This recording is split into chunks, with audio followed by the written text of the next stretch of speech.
What's going on, everyone? Welcome in to a brand new episode of Snaps, one of your favorite daily college football podcasts. I am one of your hosts, T-Bob Hebert, joined as always by QB1, Mr. Aaron Murray. Aaron, what up, dog? How you doing today? Man, doing good. Can't wait to dive into this Michigan discussion after the new video evidence that you were able to find and send. I just tweeted it out. So I was kind of torn back and forth until I saw that video, and now I'm like, damn, like that's some rough stuff. Explain what you mean by kind of torn.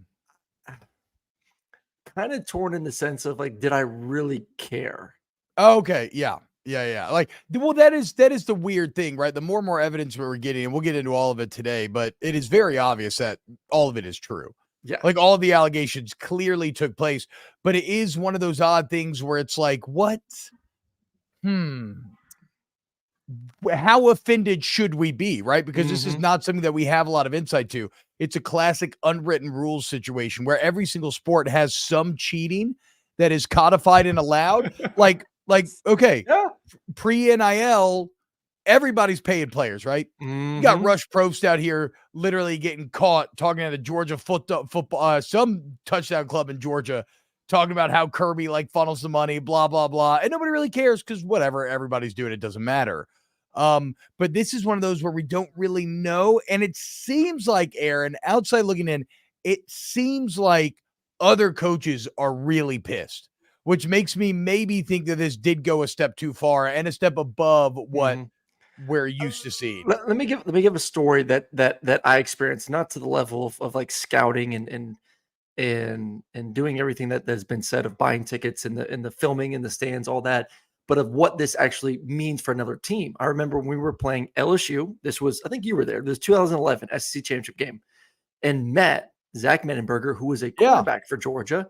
Obviously, we have all of our signals. Those signals, since Met left Georgia, did not change. Well, that's on y'all. That's on us. But like our big worry the entire week was Met watching our sidelines, giving the signals to the defensive coordinators. Like we had eyes on Met, and we could see Met like kind of whispering to the DC, like, "Hey, this is the call. This is the call. This is the call." Like, but that was on us. But it is a real thing. Like that goes on. Like they weren't like I wouldn't consider that cheating. That's but here's your the knowledge deal. you have to help your football team go out there and have success. Well, that's not to the same degree as what Michigan was, or quote unquote, what this assistant coach was doing. Well, this is the thing though. Sign stealing is completely allowed. Like, yes, you have guys who steal signs on game day. That is a viable strategy that everybody seeks to engage in. Why do you think the coaches put up those barriers around the guys calling the plays? Yeah. Everyone well, and you have either you have like a sheet with like a bunch of different colors on it, or people or coaches in different colored shirts, and like in this quarter, this guy's active. So there's plenty of ways that people try to get around that. But sign stealing is legal. Apparently, what is not legal in this, and here in a second, I'll back up and we'll go through a full rundown of everything that happened. But you're not allowed to scout future opponents in person at games, and even that's kind of like, that's funny. I remember like my coaches doing that in Little League football. Like that seems crazy that that would be allowed, but it was done in 1994, and it was because schools that had more money were able to fly cats to games, or schools that did it. So, okay, competitive disadvantage, sure. But it seems like, Aaron, the filming of the signals is where this all starts to go awry, a la like a Spygate or something. Nick with a $9.99 super chat says the NCAA literally stated advanced scouting doesn't give a competitive advantage. I think back in 2021, people really want to see Michigan burn. You can't ignore that. This sport is not a serious sport. Well, I don't know what you're referencing in 2021, but advanced scouting and completely decoding a team's signals are again, two different things. Like sending someone to the game kind of is what it is. I do believe that it seems like, at least in my read of the room, it seems like the filming of the signals is where this is all going awry. I never knew that you couldn't go to an opponent's game. Like I don't see what the big difference is. Crazy to me. Yeah, like what's the difference between going to a game and just turning on the tape and watching it? Like you're gonna get the same thing. That's not an issue to me. It is, yes, physically picking up a phone And they supposedly there is evidence of and recordings out there of these said people holding their phone in a direction that was geared towards a future opponent's bench. So say that your Ohio State game, that person was holding a phone up and it was directed at the Ohio State bench the entire time. And make all the assumptions you want. We kind of know what they were doing. They were going to get the signals. They're going to take it back. They're going to study it. They're going to set the plan. They're going to create a sheet that says, hey, this signal means this, and this, mirror it up with when they go back and watch the film. Like, that's where the line was crossed. Well, I wish it was someone going to a game. Shit, my bye week, I went to the Georgia Tech game. So hopefully I'm not getting myself in trouble here. You didn't go to the Georgia Tech game to scout. You were trying to fuck Atlanta chicks or something, dude. Yeah. Georgia Tech girls? No. Yeah, I guess that's actually kind of true. No. There's a lot more dudes with that. I went to the game. I wanted to see it was our bye week. It was before the Tech game the next week. You casually went to a Georgia Tech game when you were an active college athlete on the bye week? That seems insane. There is nowhere else I wanted to be less in college during the bye week than at a college football game. We had fun. It was an afternoon game. Then we went out afterwards. Okay, exactly. That's kind of my point, but Aaron. I still went to the game. I still went to a Georgia Tech game. You weren't sitting here actually scouting. You weren't that worried about Georgia watching. Tech, What do you think I'm doing there? I think you're fucking chilling, drinking beer, watching a little football with the boys, getting ready to go to the bar afterwards. There's no beer in the stadium. I was watching the game. That's true. Yeah, that's true. No, Greg, players do not have mics in their helmet, which we'll get to because that just kind of shuts all this down. Anyway, let's back up because we just kind of dove into this all midstream here at the beginning of the show, and some people may not know the details here. So exactly. Greg in the chat says, Aaron, were you starting at this point? Yes, I was starting. This was post Auburn 2010. We had the bye week in between that I went to the Georgia Tech game before we played Georgia Tech the following week. I guess Georgia Tech was kind of frisky back then. Those were the Paul Johnson days. Maybe you were kind of worried about them, I suppose. Okay. So there is a staffer at Michigan, a cat named Connor Stalions, and he is the one that is at the center of this entire fiasco. His resume is fascinating. He's a former captain in the Marine Corps. And it's funny because if you look at his LinkedIn bio, what it reads, Aaron, is he attempts to, quote, employ Marine Corps philosophies and tactics into the sport of football regarding strategies and staffing, recruiting, scouting, intelligence, planning, and more. Under the skills section of his LinkedIn bio, it says, quote, identifying the opponent's most likely course of action and most dangerous course of action. And then identifying and exploiting critical vulnerabilities and centers of gravity in the opponent scouting process. I need this guy on my team. That's what I'm saying. Hell First off, I love great hire. Yes, going to a Marine Corps captain to do this is actually genius. And providing a job for a veteran as well is pretty chill. But anyway, so quite literally in his LinkedIn bio, some stuff that is pretty much saying exactly what he's doing. Pete Thamel would tweet that they have evidence that he bought tickets for more than 30 games at 11 Big Ten schools over the past 3 years. And that at least one school is said to have surveillance footage of him in his seat, or a person in the seat that he purchased, filming the sideline the entire game on a cell phone. That's sketchy. Some other bits of information here. He never bought tickets to a game involving Michigan. It was only ever future Michigan opponents. And this last week, he had purchased tickets on both sides of the stadium for Penn State, Ohio State. Oh, I wonder why. And guess what? Those tickets went unused. And when did this story break? Right before last week. And then if none of this is yet enough to make you believe that he probably, or that this is what exactly was going on, here is a fascinating video that just dropped. And I apologize. This comes from Adam King, who is a reporter out of Columbus. This is their footage from Channel 10 up there. This comes from Adam King. Watch this video right here. And you can see Connor Stalions standing next.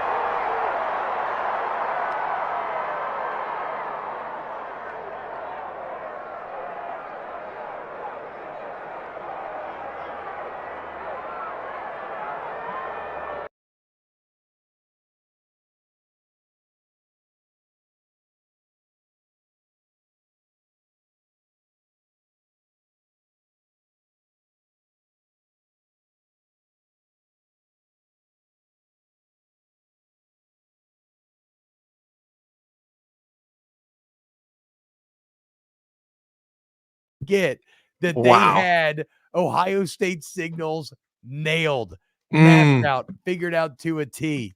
So mission accomplished. Again, the only question now is, because I think it's beyond, doubt that they're guilty of this. The only question now is how serious is this and what is the punishment? Well, one of the punishment too, and then when is it going to happen? Like, when is it? Like, realistically, with the NCAA, oh no, not this year, not this year. Like, does this really matter right now? Does this? I think people want to know, like, is this going to hurt Michigan in their run right now to be, as of right now, like, this team was built to win a championship this year, and we'll see what the team looks like next year. But I think for Michigan fans, the thing is, like, maybe you got caught, but is it going to cost you a natty? Probably not this year. So I think that's the first thing that people need to realize. Like, there's not going to be a punishment doled out anytime soon that's going to affect this football team this year in their quest to win a national championship. Well, that's kind of interesting though, Aaron, because really, if I'm Jim Harbaugh, winning a national championship may be your way out of this. And what I mean by that is, like, you want to become too big to fail, right?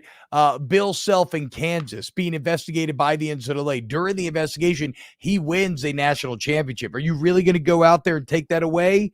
Are you really going to go shut that down? It's kind of like how back in Roman times, right? If you were consul, you could not be couldn't have legal charges brought against you, essentially, right? So there were times where, like, Caesar or others, in order to avoid the charges or avoid jail time, they had to win the consulship. Like, they had to get too big to fail. So yeah, if Michigan wins the natty, can you really see the NCAA like stepping in then and really putting down on Harbaugh and taking it away? I don't think so. I don't think they can take it away. Retroactively change a national championship. No, well, they took away Reggie Bush's Heisman Trophy. That was a different time, though, because now that move looks dumb as hell and is widely lambasted. I agree. Like, I don't think you can. I think Michigan would just kind of like laugh at them and say, screw you. You ain't taking this damn trophy from our trophy case. Like, sorry, too late. We won the natty. Screw off. And who knows where the NCAA is going to be in a year from now anyway. So I maybe they self-impose another 2-game, 3-game, 4-game suspension for Jim Harbaugh, where he sits out, 3-4 cupcakes and it's a slap on the wrist. But I just don't think the NCAA has any real power anymore to make major decisions that affect a football team, and especially a team to like you allude to, that is as powerful as Michigan, and that is one of the favorites to win a national championship. So that's why I'm like kind of torn. Like, all this stuff is funny. It's interesting to talk about, but will anything truly get done that is meaningful and two in a timely fashion? And it's hard for me to believe it will. So here's the deal though. Vito Perella in the chat's right. The other Big Ten schools turn them in too, and they're pissed, right? And so when you're a conference leader and you have the entire rest of your conference, including a big school like Ohio State, angry at you, like, you almost do have to react. You have to do something. And I keep going back to that Greg Schiano. There's a Greg Schiano video from the halftime interview of the Rutgers Michigan game where you can hear the anger in Schiano's voice. He's like basically referenced something that he can't really talk about. And he's just talking about something not right is going on out there. And then Jeremy Wyatt in the chat brings up a very good point. He says, interesting time frame of the Spygate. Harbaugh went from maybe getting fired to 30 games later being the best coach ever and absolutely killing the spread. Aaron, have you seen the numbers on pre-Stallions to post-Stallions Harbaugh record? The college football subreddit had this up here today. Check this out. Oh, it has to be crazy good. So in 2020, Jim Harbaugh goes 2-4, caps a 6-year run where Michigan is 47-22. Allegedly 3 years ago is when the sign stealing plan went into play. And the 3 years since, going 47-22, Michigan has gone 33-3. Their conference record specifically from 34-16 to 22-1. And then, so it's 34-16 to 22-1. And of course, they can most easily scout the conference opponents. Where maybe this gets even sketchier is they lose to a TCU team that they could not have scouted their signals because they would have never guessed in a million years that they would be playing TCU in the playoff. True. I mean, Again, correlation does not equal causation necessarily, but sometimes Pretty sketchy. It can make you look pretty fucking bad, and that's a pretty bad To correlating defend, factor. it is, but Michigan talent wise has gotten better over the past few years too. Like this is a, I would say, the most talented team the past 2 years that Jim has had during his tenure at Michigan. It's like that's part of it, yes, but it all boils down to it. They knew what they were doing. Like there's no discussion about this. Like there's not a matter of did it happen, did it not happen, was it intentional, was it not intentional? All that the discussion needs to be going forward is it punishable, and what's the timeline of it all? And for Jim too, is this a moment of, hey, we win a natty and then I dart to the NFL and I don't even give a damn, move on? Like, is this the final straw for him too? I'm not. I don't know. I don't care about the Jim Harbaugh to NFL conversation. Like I mean, we have it I'm not even saying yearly. like him to the NFL, but I'm just like is this enough for him to like move on? And I can't remember who else in the chat was saying it earlier, but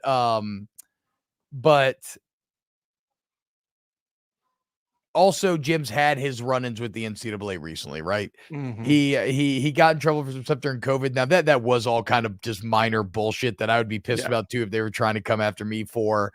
And then he kind of shot back and started talking about how, hey, the NCAA needs to start giving players part of this TV revenue and part of this playoff revenue. You know, they make all this money. Why aren't the players seeing some of that? Which probably pissed him off more. We've seen an NCAA that's a bit more petty and vindictive under Charlie Baker.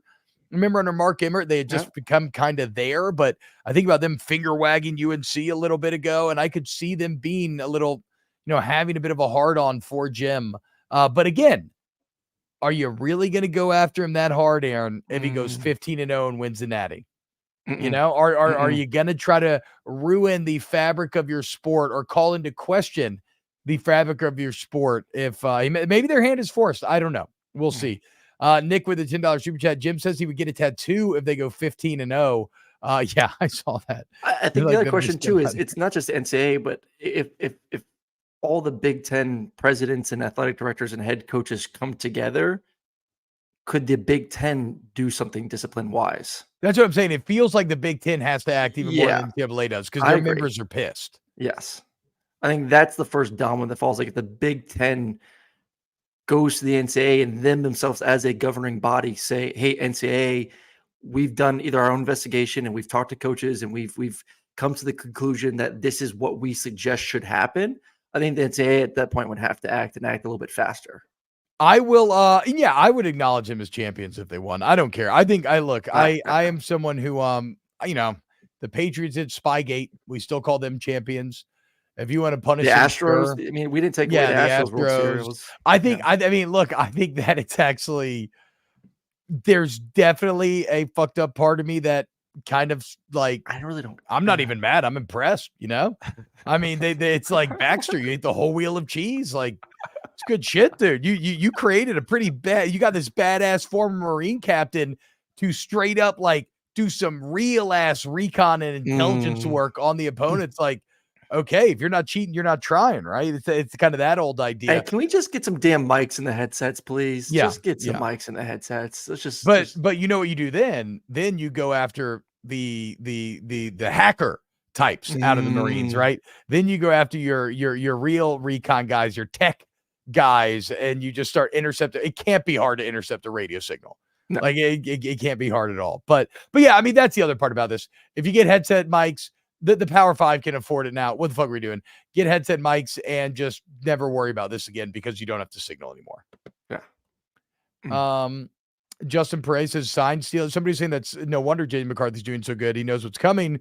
Justin says sign stealing wouldn't impact JJ as much as with the defense. So that's a bad take. I think I agree with that, Aaron. What do you think? So this can you relay the information to JJ McCarthy in time to be like, this is exactly what they're running. Also, here's the play. That feels a little unrealistic. You know what's funny though? It wasn't sign stealing, but this was the NFL back in 2002 when the Tampa Bay Buccaneers won the Super Bowl. John Gruden's first year, they're playing the Raiders where he was the previous head coach. And I remember Derek Brooks afterwards in an interview said, we knew every single signal and every single check from the Raiders. First off, stupid by them by not changing it. You had 2 weeks to get ready for the Super Bowl and you don't make any changes. Brooks said every call they made at the line of scrimmage, we knew because John Gruden told us ahead of time. So, yeah, if man, and there's key words or key checks and symbols or signs and movements but a lot of that is done too. Like there are guys that are watching the TV copy, like straight up, like there are individuals paid to watch the TV copy specifically to get signs ahead of time. This is just taken to another step further. Which is a bit weird because at that point, it's like, what's the big difference between a cell phone and TV? I guess the cell phone is that you're always getting the shot, right? You just have more accurate information about the signs than watching the TV copy. We're going to go back. And Matt Farage is saying, where's the beef? This is sensationalism. I mean, Matt, you can piss on me and tell you it's raining, but I'm going to grab your dick and bite it off. Okay. If you saw the video just now of Connor Stallions, and I don't even know if I'm saying his last, but if you saw the video just now, there's a lot of correlating factors here. There's monetary evidence on the tickets being purchased. There's allegedly surveillance evidence on people filming from the seats of the tickets that were purchased. And we have that video that we just saw of him clearly knowing exactly what was being signaled in from the Ohio State, from the Chris Bird. Wow, I just came into someone talking about chopping someone's Johnson off. Well, with a last name like Bird, you better watch out too. Aaron, you were probably a big bird watcher back in college, huh?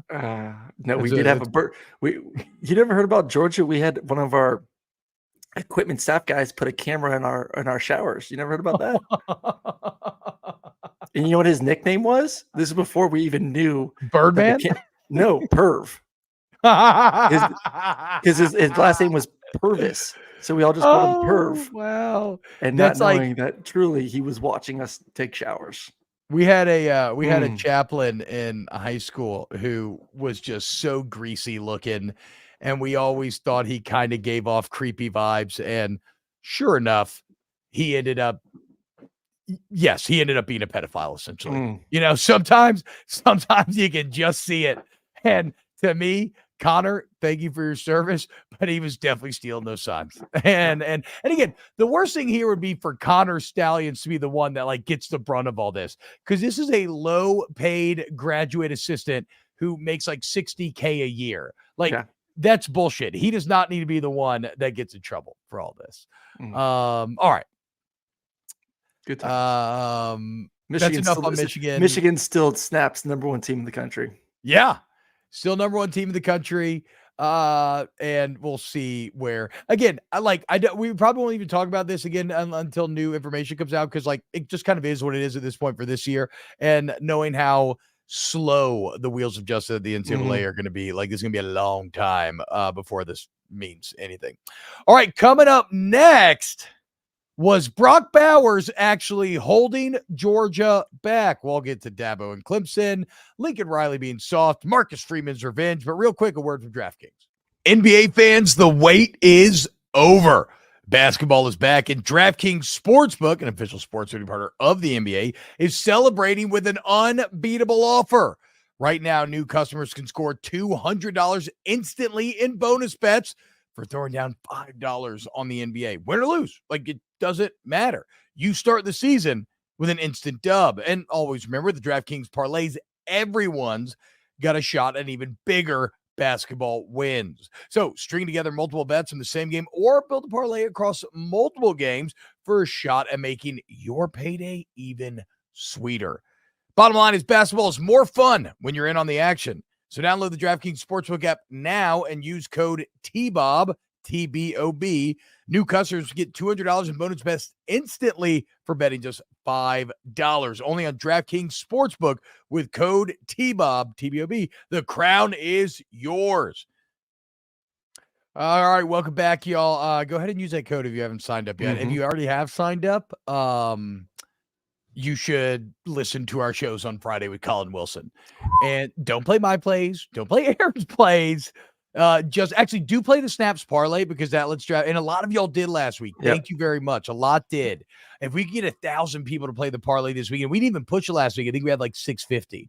If we get 1,000, that'd be huge. Also, obviously like and subscribe to the YouTube channel. The road to 7K continues. Hebert says, remember when you had the right play call in Tecmo Bowl? That's actually kind of what it feels like. And to be clear, look, I still think Michigan's awesome. They got a Yes. ton of NFL players. J.J. McCarthy, again, I still think is just kicking ass. So, like, I Just think imagine all Michigan's that gonna be. talent and you know what the hell's coming, though. Yeah, no, I mean, look, again, that's where it gets a little weird because you haven't had a single play. You haven't had a single goal to go play against your defense the entire year. Like, nobody's even gotten it within inside your 10. You've scored at least 40 every game. You've given up less than 10 every game. Like, they're winning at a rate that we've never quite seen before.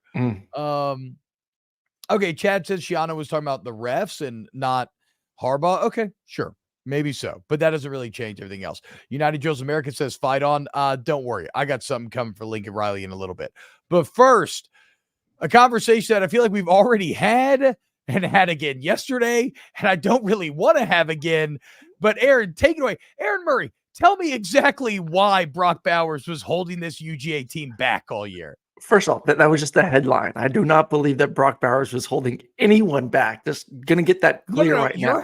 Your headline was, could UGA be more explosive without Brock Bowers? And so what I'm saying, more explosive. Yes, that's a key word. So what I'm efficient saying is, and explosive, very different. Whether you want to admit it or not, you are essentially saying that that Brock Bowers was holding this team back. No.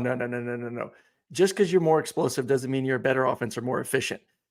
Alabama has an explosive offense. They're not great, but they create explosive plays. Very different. That is the perfect example right now. Georgia, because of the inability to use Brock in certain situations, like you look at this game, this team this season. What did they try to do with Brock? Get him touches early in the flat, bootlegs to him. Shit, give him a jet sweep, put him in the backfield, things like that. Just get him his touches, and then everything starts to open up around him as well. Now, all of a sudden, you don't have that. Hey, we got to get Brock the ball 5+ times in the first half in the football game. Whatever metric you want to go for Mike Bobo, we can just do what Carson does well. And what did I say beginning of the season? The difference between Stetson and Carson's ability to push the ball down the field. You've seen it too. The deep crosses, the post routes, the go balls. Like the first Carson 4 games throws a very sexy ass football. Nobody is denying that. Exactly. And he's huge. Now, he's a great prospect. He's a great prospect. Now you lean into that more. You lean into them more. What's Georgia doing better right now than they did beginning of the season? They're running the football. Offensive line's getting healthy. Edwards and Milton are healthy. They're running it at a better clip, which is going to do exactly what Bobo has done since I was there and before I was even there. Run the football, play action, take shots down the field. And you got some receivers all of a sudden that are playing well. And our boy Colin gave us the stat last week.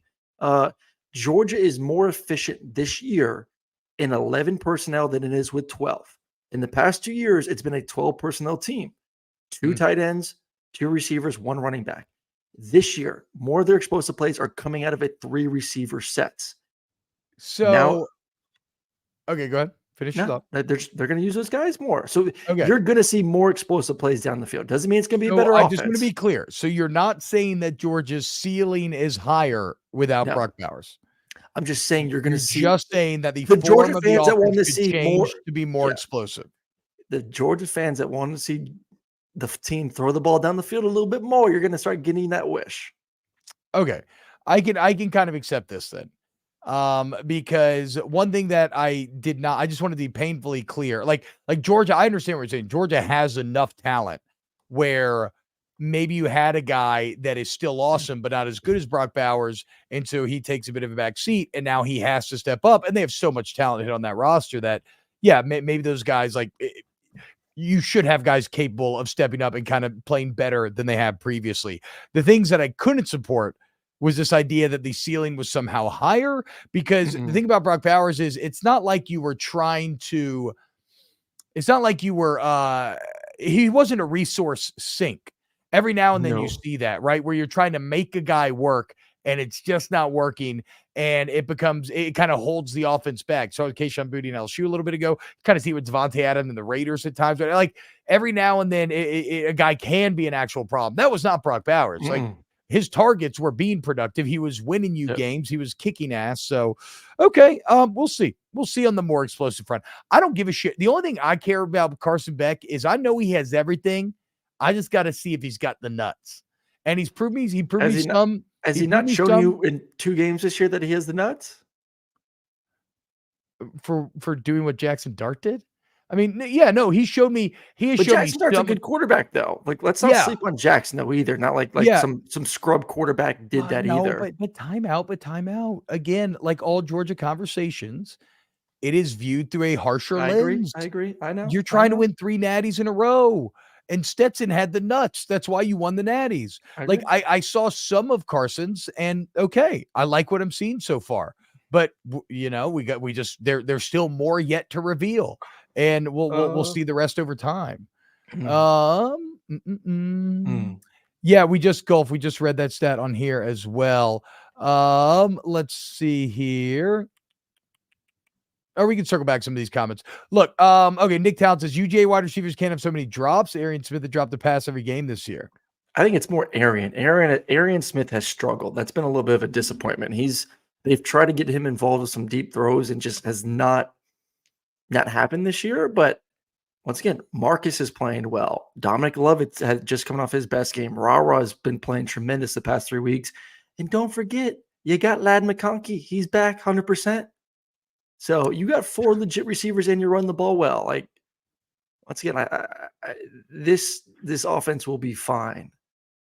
Yeah, but like T-Bob said, though, these guys, this is opportunity. I think more than anything, this is Carson's opportunity. This is if Carson wants to come out this year, if Carson wants to be, because I've talked to him before, if he truly wants to come out this year, be a one and done guy. What do you mean by I've talked to him before? Has he told you that before? I think there's a feeling of I've been in college for a while. Yeah, true. I mean, I've even got that thought process from, at times when I've talked to Mississippi State's quarterback. I'm drawing a blank right now. Will Rogers. Like, no, there's a point of like being in college LSU, for so long, like you're ready just to move on. And like, Jaden Daniels Carson's was kind of at that point last year, and Brian Kelly and Joe Sloan LSU had to hit him with this like re-recruitment, and they showed him a 6-month plan, and we're like, look, if we execute on this plan, you can take your game to a new level. And but Jaden did too, though. Like, Carson is he did. That's true. Good tape, and then Carson also, if they get the job done this year, would have had 3 national championships. Like, what are you truly waiting for at that point? I think it's kind of like, okay, I need to move on with my life kind of mentality. And like the draft class is good, but I would still put Carson somewhere in that 3 to 5 range of quarterbacks taken off the board. Yeah, I mean, he's massive, especially if he wins a natty. I mean, if he wins a natty, then he proves everything. He has all the physical skills. He has all the intangibles. Suddenly, it's not just because he had Brock Bowers. So you're right. This actually sets up to really put Beck on the main stage. So we gonna find out. Hey, look, if it's anything like a lot of my other predictions, I'm probably wrong. Well, I guess I was right about Washington, but we'll see. I love this from Chad D. He says, I'm a Michigan fan. Can other Michigan fans drop the holier than thou Michigan man morally superior act and just embrace the filth? Get down in the mud with everyone else. Just win, baby. I agree, Chad. Fuck him. That's what, if I was a Michigan fan, I'd be watching the show, I'd be like, fuck you. You're cool. I'm out. I don't give a shit. We're winning the natty. Like that. Hell yeah. That's the attitude you got to have. All right. Dabo, Swinney, and Clemson. I'm still surprised this whole Michigan thing. You have not brought up the South Park episode when they talk about cheating, and it's kind of the same thing. I've never seen it before. We played it on my Sirius XM show yesterday, where they're essentially the same thing that you said, that you get to be so dominant and so good that people don't even care when like the elite people are cheating. The Belichick episodes. Oh, I forgot about those, dude. I forgot about those. You're kind of like praised for it almost. Yeah. No, I mean it's too big to fail. It's a real thing. It's not like it's a very real human thing in banking and sports and everything. Like, are you really going to go after Belichick that hard and tear down one of your sport's greatest rivalries? Because that affects the integrity of the game. Like you're going to go after Coach K? What would Coach K and Duke had to have gotten caught doing to actually go after him? You would have to have a dead person with Coach K's hands around the throat before you would ever try to go after that man. So that's just how it works, dude. No, I just always think about the NCAA slavery episode, which is just aged like a fine wine in South Park, where they're making fun of the fact that none of these kids are paid for all of their labor. And they're like, this, we're giving them education. Oh, yeah, it's a mighty fine idea there, sir. It's, that's all time good. Okay, Dabo and Clemson. Double OT loss, drama in the post game. Dabo talking about lightening the bandwagon, just a very tone deaf thing to say to your fans, and you're paid $10 million. Calling out the quarterback for pulling. Saying the quarterback was just supposed to hand it and that he just pulled it on his own. I mean, just it's been a very tough year for Dabo Swinney and Clemson. Aaron told you it was going to be. Aaron was right. The question is, my mentions have been so quiet from Clemson fans all year. And they were just, dude, preseason, they were ripping me, Clemson fans, all over me about, I'm still salty about 2000. I hate when people bring up old games. It's been a decade. I'm not salty about anything, but they always use that as an excuse. I'm like, no, truly, it's just because I don't think you're that good this year. And I don't think your quarterback is the answer right now. And, well, actually, pretty quiet since. I am still salty about losing to Alabama in 2011. And I would like to retroactively, allege that they must have stolen our signs or something, because we lost 21-0 and they knew every fucking thing we were doing. Was it maybe because Les Miles just wanted to run like 4 plays? I don't know, but at least I demand an investigation. Anyway, is Clemson dead, Aaron Murray? It's a very simple question. They'll never be back. They won't win a national championship with Dabo. I mean, if you consider that dead, then yes. But will they be competitive? Yeah. Ooh, so Clemson, you don't even think they'll find a way to another natty sometime? I don't. He's not at the level of these other coaches. He's had his run. I think he himself has dropped as a coach to a point where I don't trust him against the big boys anymore. I don't think he's as good as the rest. Clemson will be good. Clemson will be a playoff team. They have great facilities. They got a great fan base. They will get great players. They won't win a national championship though with him. So I guess it depends on is that considered dead, or is that just considered they're just going to be a really good team but never good enough to win it once again? Well, no, look, I think this is a story we see all the time in sports, where success becomes your greatest enemy. And randomly, one of the people I always think about with this is Marvin Lewis. When he was the head coach of the Bengals, where the Bengals were hapless. They were awful for decades. Lewis gets there and they make the playoffs 7 years in a row, and they win a bunch of divisions, but they never win a playoff game. And for a while, making the playoffs was really good, and it was propping him up and it made everybody happy. Then making the playoffs just started to piss people off because the expectations had changed. And if you look at Clemson's 15 through 2020 run, Aaron, they did the impossible. Yeah. Like what they were doing was unsustainable. And when you have unsustainable success over a 6-year period. Is it though? Saban did it. No, not like this. Not like this. Saban, well, I guess Saban won one, every 2 years? Yeah. But I mean, look at this. In 2015, they win a playoff game, barely lose the Natty. In 2016, they win a playoff game. And, oh, by the way, comes in the midst of 6 consecutive ACC championships. In 16, they win a playoff game, win the Natty. 17, lose a playoff game. 18, win a playoff game, win the Natty. 19, win a playoff game, lose the Natty. 20, lose in the playoffs. I mean, 6 Final Four appearances in a row with multiple national championships mixed in that you both won and lost. And it comes at a time when Florida State was down, Miami was down, UNC was nothing. So like, yeah, it was a bit of a time and place thing, like all dynasties are. And so, and to be fair to your point, like, yeah, we could say Saban did that and then some for 15 years, but Saban's better than Dabo. Yeah, exactly. And so the point is they became their own greatest enemy. That's unsustainable success. And so I'm with you. 12-team playoff, ACC. Clemson will still be nationally relevant, but they will never achieve the dynastic greatness that they had for that period. And I feel like I keep hearing from multiple people that Clemson and Florida State are still on the verge of finding a way out of the ACC. Which, if I'm Clemson, like you just brought up, like that's why you've been as dominant. You've been able to essentially have a clear path until this year to the playoffs. But Aaron, you know what it's all about, dog. Yeah, but Money. you tell me money. If you're making $30 million I less know it's a all year money. than the people I that you're know, supposed to I be know. So there's competing with, two what are you things. supposed to do? So staying in the ACC, you're going to fall behind when it comes to money. Joining the SEC or Big Ten, to me, where would you put them as a brand in the SEC right now? Where would you put them with Texas and Oklahoma joining? Oh no, Where is yeah, Clemson yeah, as a yeah. brand? They're absolutely in that top tier. So I know it's a down year, but they're in the top tier.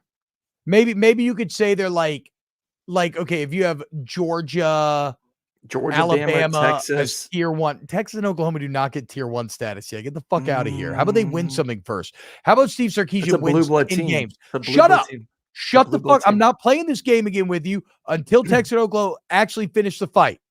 Okay. I'm so Once sick they do of this year, crowning them. if they do this year, they're both in the Big 12.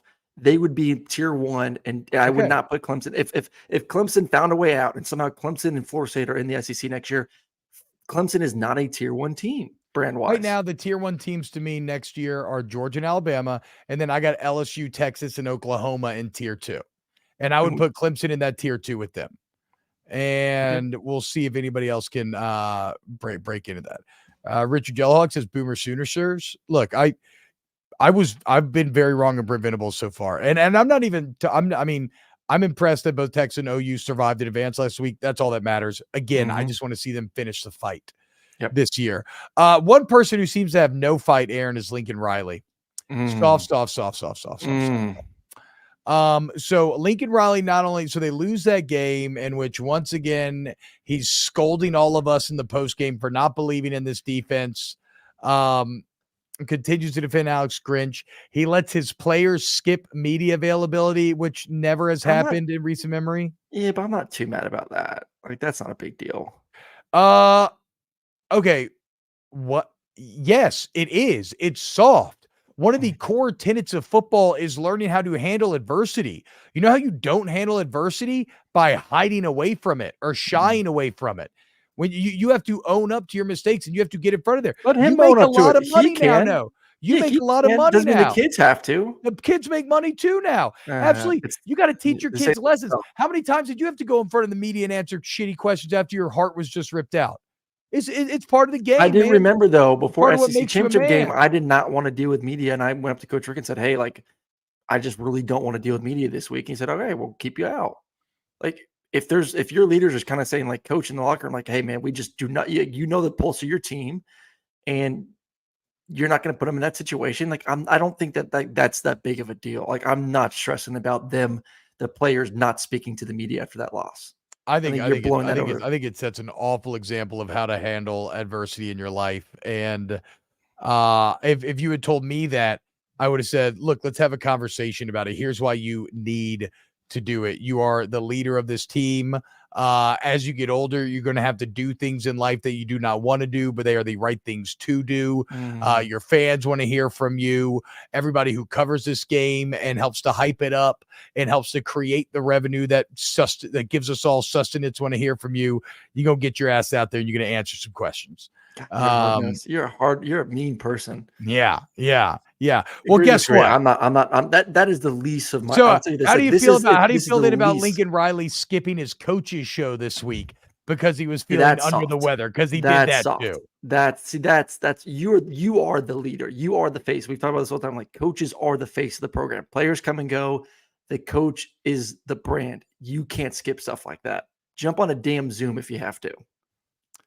It's bullshit. Exactly right. You can't use the sick excuse when we have tech now that's just like T-Bob's over here with hives and dying, and he showed up to our show yesterday. Yeah, I mean, come on. I have some sort of weird virus that is not the flu and it's not COVID, but it feels like the flu. I've got body aches. I've got hives on my nipples that are so sensitive that every time I move, I get burning pain all through my tits. Okay. And I'm still out here taking. And I'm sweating in this freaking sweatshirt right now. Yeah, why? It's just nothing's good right now. But you know what? We're still making it. Towards the end of yesterday's show with Pate, I can tell you were sweating your ass off. I'm just like, bro, I can't control my temperature and I got body aches all over the place. But it's not the flu or COVID. It's crazy. The doctor said a bunch of people have been having it apparently. And it's lasted for 5 days now. I'm coming up in a week on Wednesday. You know what? Anyway, hold on. Because here's the other thing. Yeah. This is why Lincoln Riley is skipping media because of stuff like it. So Bill Plaschke, and this is the other thing. I cannot believe that he's being so media ignorant in the second biggest media market in the country. But here's a Bill Plaschke headline that tells you how it's going in LA right now. Column: in supposed breakthrough USC season, Lincoln Riley has been a bust. And then here's a line from the article. Yet, on a brutal Saturday night, their $10 million a year coach's promise of a championship culture once again crumpled like a cheap suit. Riley failed to meet the moment. He failed the Trojans. He failed the Coliseum. He is failing this season. And then the flourish. After 22 games as USC's coach, Riley is 17-5. After 22 games as USC coach, Clay Helton was 17-5. 17-5. But with a Heisman Trophy winning quarterback. And the transfer portal. Not and good. The portal. And the portal.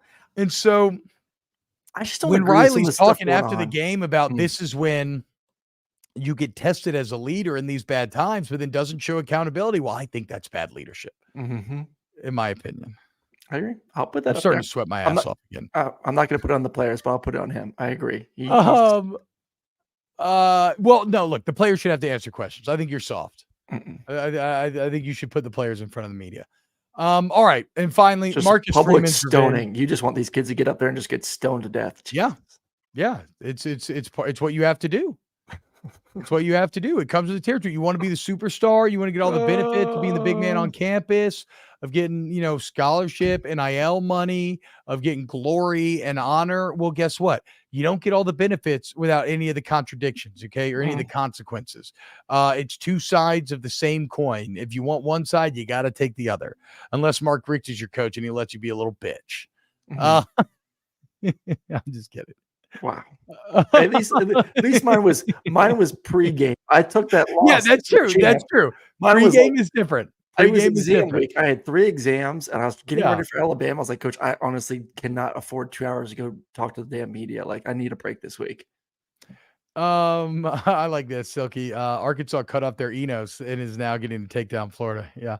Okay. Marcus Freeman, finally. Marcus Freeman, revenge. Remember how everybody was coming after Marcus Freeman for having 10 people on the field and all this other stuff? Well, one of the main Notre Dame beat writers apparently is the head coach of Marcus Freeman's son's flag football team, and Freeman got to turn the tables on him.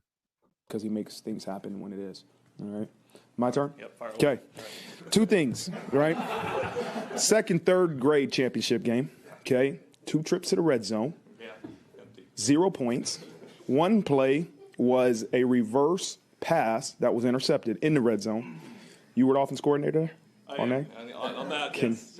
Thoughts on the red zone play calling? What's your thoughts on those red zone play calling? They were attacking the run so much with Nico and Nolan, I thought we could drop one over their head, but maybe the elements, the mud, the game, it wasn't great for them. So it's good. That's good. Basics probably is the way to go there. Last question. There was a Nico Freeman in that same game that had a long run that was negated by only having 1 flag on.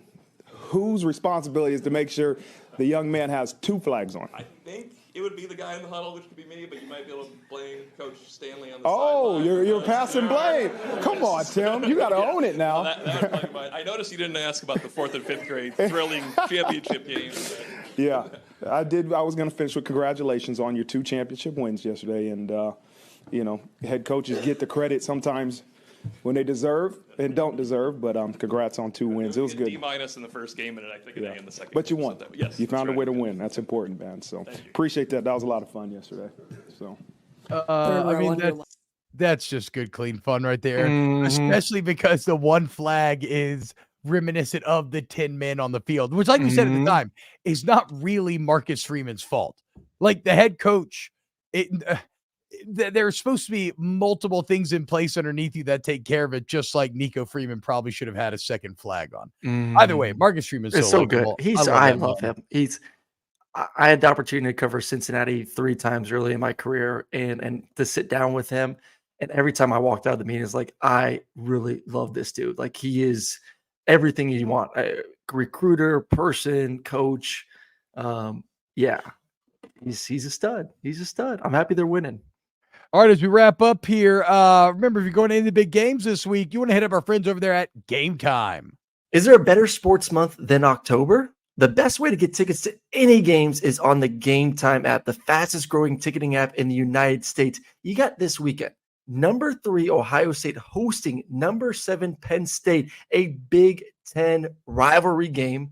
Both these teams want to prove to Michigan, we ain't scared. Well, first, you got to win this game.